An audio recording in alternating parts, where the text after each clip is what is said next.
책 곁에 두고입니다. 오늘 소개해드릴 책은 아울렐리우스의 명상록입니다. 마르쿠스 아우렐리우스는 로마 제국을 다스렸던 16대 황제로 로마 제국의 중흥 시대를 이끌었던 마지막 황제이기도 합니다. 그는 황제가 되어서도 학문에 대한 열정이 높아 늘 책을 손에서 놓지 않았다고 합니다. 그의 철학은 삶과 죽음에 대한 위대한 통찰을 전합니다. 로마 제국의 황제였던 그가 어찌 보면 모든 걸 다 이뤘을 그가 어떤 고뇌를 가졌을지 궁금하기도 합니다. 세상을 어떻게 살아갈지 들려주는 철인왕 아울렐리우스의 불멸의 고전을 지금부터 시작합니다. 마르쿠스 아우렐리우스. 그와 똑같아지지 않는 것이 가장 고상한 형태의 복수다. 다른 사람이 내게 잘못을 저질렀는가? 그것은 당신과는 무관한 일이기 때문에 그 사람으로 하여금 해결하도록 하라. 그의 기질과 행동은 어디까지나 그 사람의 문제이다.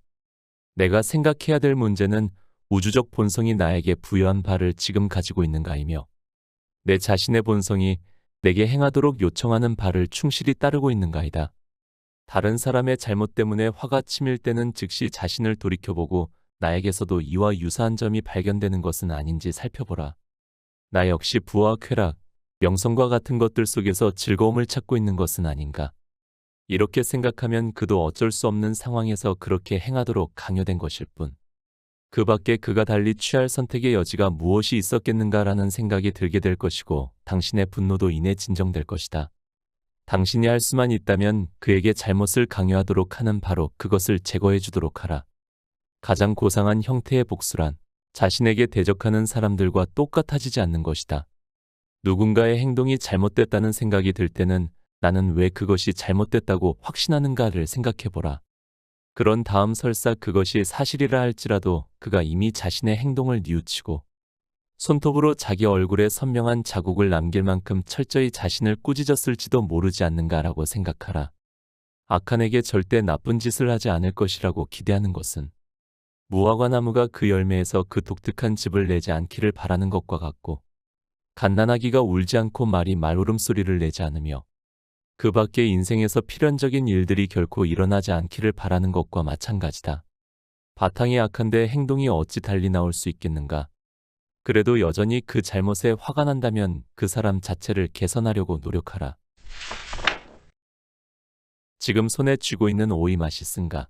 그렇다면 던져버려라.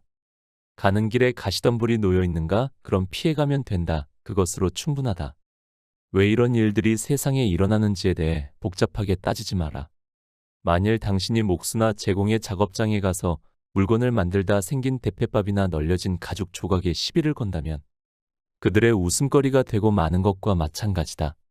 자연은 제한된 공간에도 불구하고 낡고 오래되고 쓸모없을 것 같은 모든 사물을 자기 안에 받아들여 새롭게 변화시키고 새로운 피조물로 재생시킨다. 자연은 이전에 존재하지 않던 어떤 새로운 재료를 공급받는 일도 쓰레기들을 버려야 할 폐기장도 필요로 하지 않는다. 오직 자기 자신의 공간에서 자신만의 재료를 가지고 자기의 솜씨만으로도 자연은 부족한 것이 없다. 사람이 다른 사람의 마음속 생각에 대해 무관심하다고 해서 불행해지는 것은 아니다. 그러나 자신의 마음속 움직임에 대해 주의를 기울이지 않는 사람은 반드시 불행해진다. 자신의 내면을 파보라. 거기서 선의 샘을 발견하게 될 것이다. 계속 파보라. 그러면 그 샘물이 흘러넘치게 될 것이다. 오늘 나는 온갖 번뇌로부터 벗어나게 되었다. 아니, 내 자신 속에 있는 온갖 번뇌를 몰아냈다고 하는 것이 옳겠다. 왜냐하면 번뇌라는 것은 밖에 있는 것이 아니라 안에 존재하는 것으로 바로 내 사고 안에 있는 것이기 때문이다. 나는 목숨이 다할 그 순간까지 자연의 길을 따라가리라.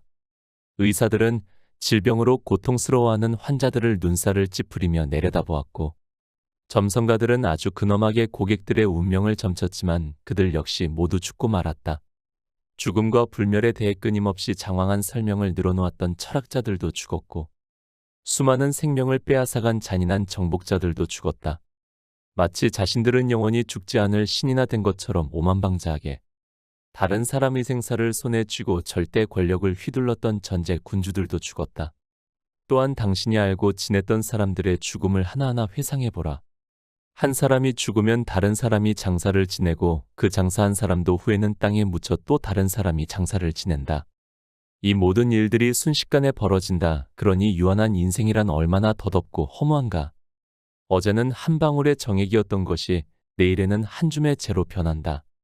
그러므로 이 세상에서의 덧없는 세월을 자연의 섭리에 따라 순응하며 살라.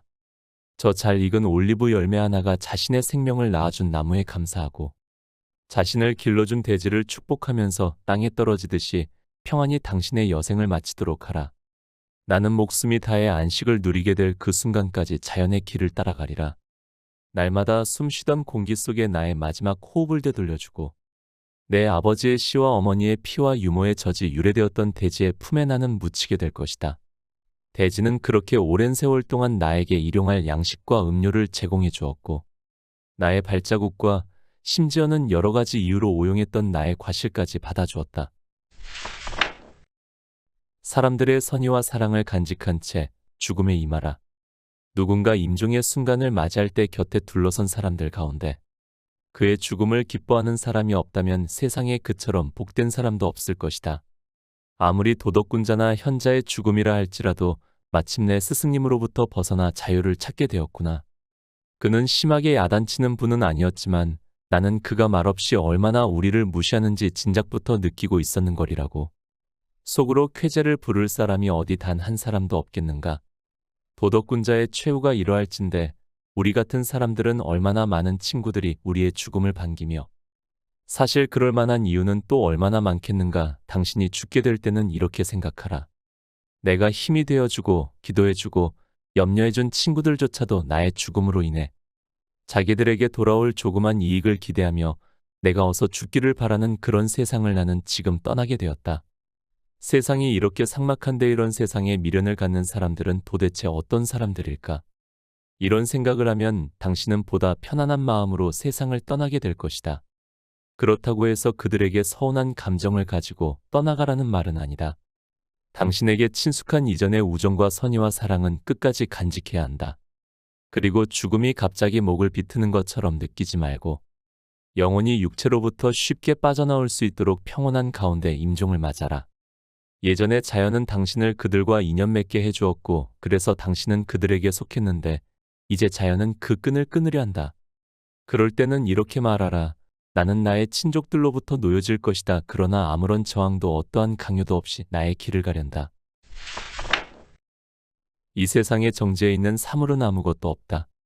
항상 뒤따르는 일들은 선행된 일들과 밀접히 연관되어 있을 뿐 각각 고립된 채 독자적으로 진행되는 것이 아니다. 따라서 사물은 단순한 결과의 법칙보다는 합리적 연속성을 따르고 있다고 할 수 있다. 게다가 이미 존재하는 모든 것들이 조화롭게 균형을 이루고 있듯이 앞으로 생성될 모든 것 또한 유기적 연관성 속에서 경이롭게 나타나는 것이다. 흙이 썩어 물이 되고 물이 증발해 공기가 되고 공기로 인해 불이 타오르듯이 사물은 순환을 계속한다는 헤라클레이토스의 격언을 항상 명심하라. 시간은 강물과 같아서 모든 피조물들을 끊임없이 흘러가게 한다. 하나의 사물이 나타나는가 하면 이내 곧과거 속으로 사라져버리고 뒤이어 또 다른 사물이 생겨날지라도 그 역시 쉬이 스쳐 지나가 버리고 만다. 나는 이 세상에서 반드시 해야 할 일이 있다. 어떤 존재라 할지라도 죽는다는 데는 예외가 없다.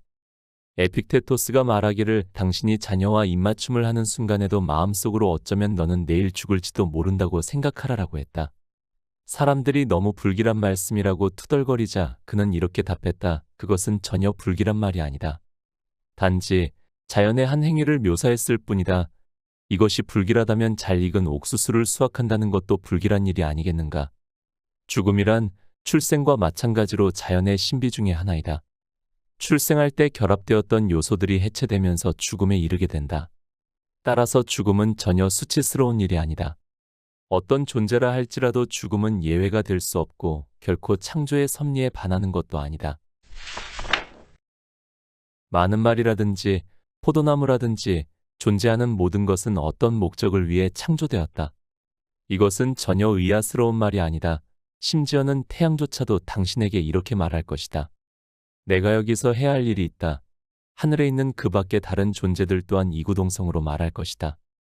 그렇다면 당신은 어떤 목적을 가지고 태어났는가? 단순히 세상을 즐기기 위해서? 그런 생각이 과연 용납될 수 있다고 생각하는가? 우주가 무엇인지 모르는 사람은 자기가 어디에 있는지 알지 못한다. 우주의 목적이 무엇인지 모르는 사람은 자기가 어떤 존재인지 알 수 없다. 이 둘 중 어느 것 하나라도 제대로 이해하지 못한 사람은 자신이 무엇 때문에 이 세상에 태어나게 되었는지조차 설명할 수 없다. 나는 이 세상에서 반드시 해야 할 일이 있다.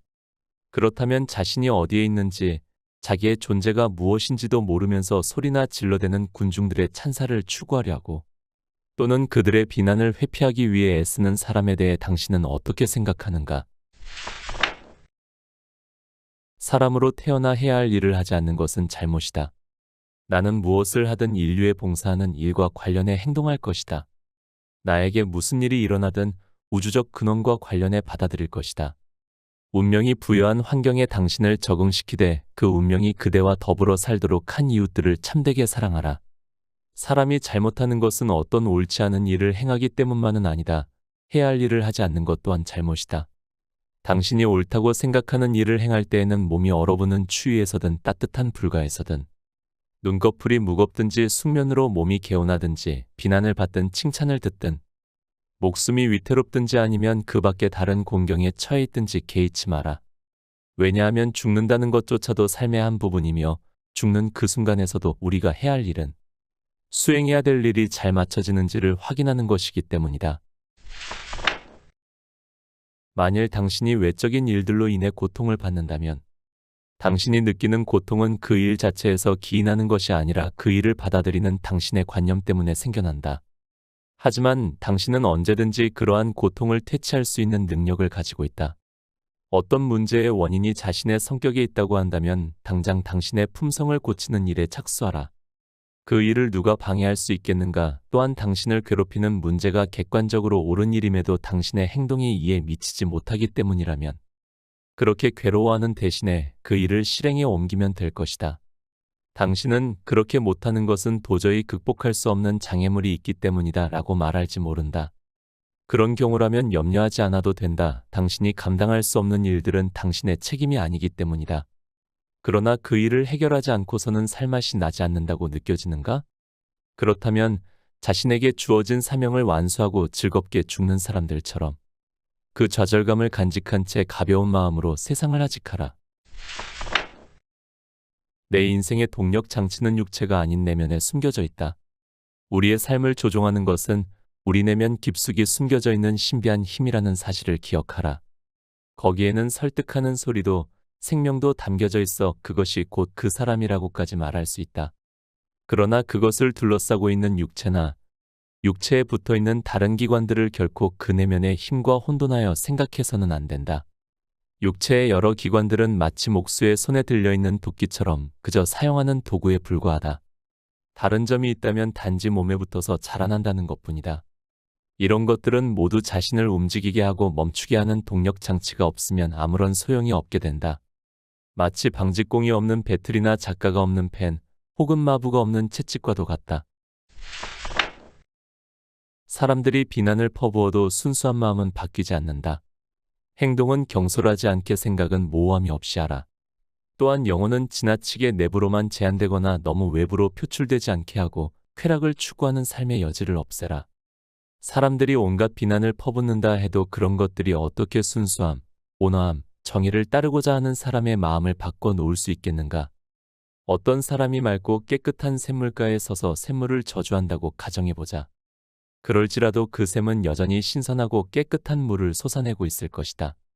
설사 그가 샘 속에 진흙과 오물을 던져넣는다 해도 샘은 그것들을 재빨리 분해해 흘려보내고 더럽혀지지 않을 것이다. 그렇다면 당신은 어떻게 우물이 아닌 영원한 마음의 샘을 소유하게 될 것인가? 그것은 바로 매 순간 모든 자비와 순박함과 겸양 속에서 자기 자신의 주인이 되어 스스로를 지켜나감으로써 가능하다. 스스로 설 것인가? 아니면 남에게 기대어 설 것인가? 날마다 자신에게 일어나는 일들을 경건하게 받아들이고 날마다 만나는 사람들에게 바르게 행동하며 날마다 여과되지 않은 그 어떤 생각도 품지 않도록 세심한 주의를 기울이는 것은 언제 어디서나 당신의 능력으로 할 수 있는 일들이다.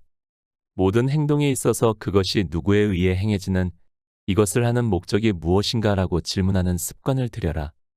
그러나 이 질문을 누구보다도 먼저 자기 자신에게 하라. 당신이 직면한 문제, 그것이 의견이든 행동이든 원리든 혹은 말이든 오직 그것에만 온 신경을 집중하라. 당신이 이런 일들로 인해 힘들어하는 것은 어쩌면 당연하다. 왜냐하면 당신은 오늘보다 내일 더 선해지기를 바라고 있기 때문이다. 타인의 가식적인 찬사의 영혼이 병들게 하지 마라. 발산작용을 하는 것을 대단하게 여기지 마라. 식물도 그런 작용을 한다. 호흡은 대단한 것이 아니다. 야생동물이나 가축도 호흡을 한다.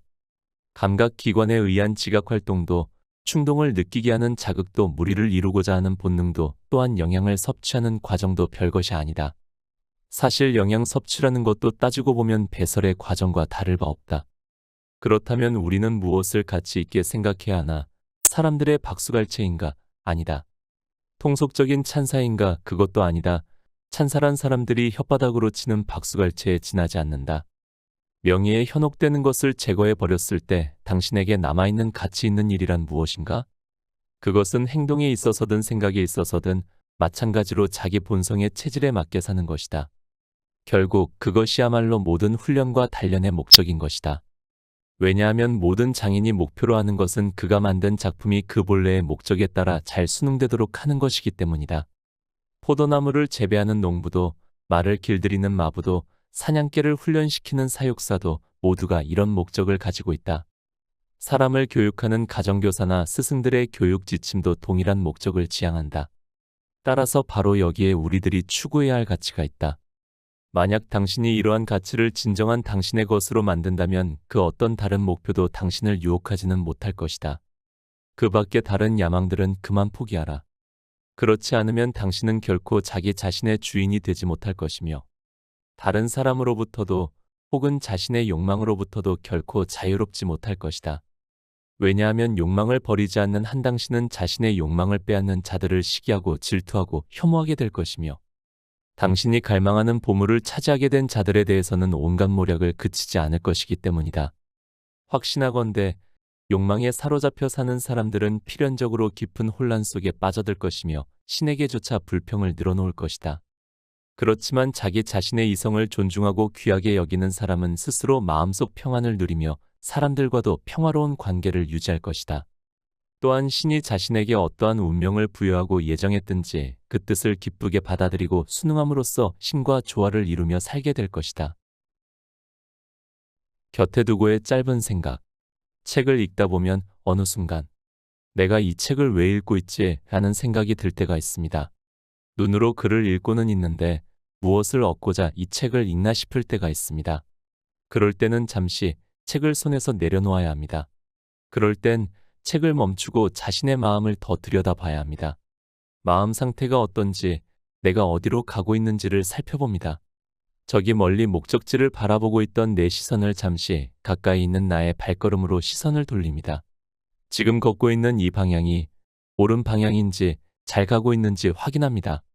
그리고 뒤를 돌아 걸어왔던 길을 보면서 자그마한 덕담 한마디를 건네주어도 좋습니다. 아우렐리우스의 말씀을 듣다 보면 인생이 참 유한하다는 생각이 듭니다. 로마 제국의 황제였던 그가 어찌 보면 모든 걸 다 이뤘을 그의 입에서 인생은 죽음 앞에서 평등하다는 말이 더 와닿았습니다. 어쨌건 한번 사는 인생, 자신의 마음이 가는 대로 나아가는 게 최선이라고 생각합니다. 오늘 곁에 둘 문장은 자신의 마음속 움직임에 대해 주의를 기울이지 않는 사람은 반드시 불행해진다입니다. 오늘도 함께 해주셔서 감사합니다. 책 아우렐리우스의 명상록을 읽고